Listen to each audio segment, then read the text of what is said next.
شروع اللہ کے بابرکت نام سے جو بڑا مہربان نہایت رحم کرنے والا ہے۔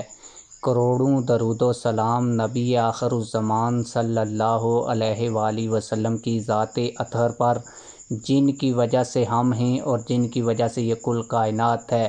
تحریک لبیک پاکستان کے امیر حافظ سعد رضوی جس دن سے گمشدہ ہوئے ہیں، اس کے بعد تحریک لبیک پاکستان کے امیر کی کوئی خبر نہیں آ رہی تھی، اور نہ ہی تحریک لبیک پاکستان کے وکلاء کی جانب سے جو ان کی بازیابی کے لیے ایک کیس دائر کیا گیا تھا، اس کی کوئی اپ ڈیٹ آ رہی تھی۔ لیکن اچانک عدالت سے ایک اچھی خبر آئی ہے، اور یہ حافظ سعد رضوی صاحب کی بازیابی کے لیے بہت بڑی خبر بھی بن سکتی ہے۔ مزید اس خبر کی تفصیلات آپ لوگوں کو دیتا ہوں، لیکن ویڈیو شروع کرنے سے پہلے آپ لوگوں سے یہی گزارش ہے کہ ویڈیو کو لائک کریں، چینل سبسکرائب کریں، تاکہ آپ لوگوں کو تحریک لبیک پاکستان کے متعلق ہر نئی آنے والی اپ ڈیٹ بر وقت ملتی رہے۔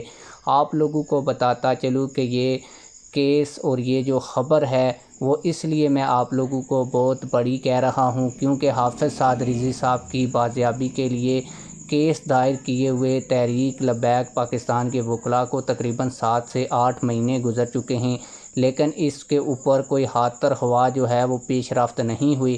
لیکن اب تحریک لبیک پاکستان کے امیر حافظ سعد رضوی صاحب کی بازیابی کا کیس اچانک لاہور ہائی کورٹ نے سماعت کے لیے مقرر کیا ہے، اور کل کی تاریخ جو ہے وہ طے ہوئی ہے۔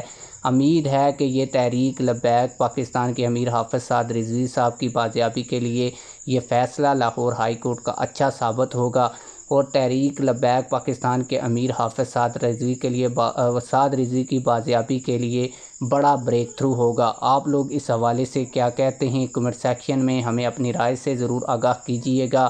ملتے ہیں کسی اور ویڈیو میں۔ اللہ حافظ۔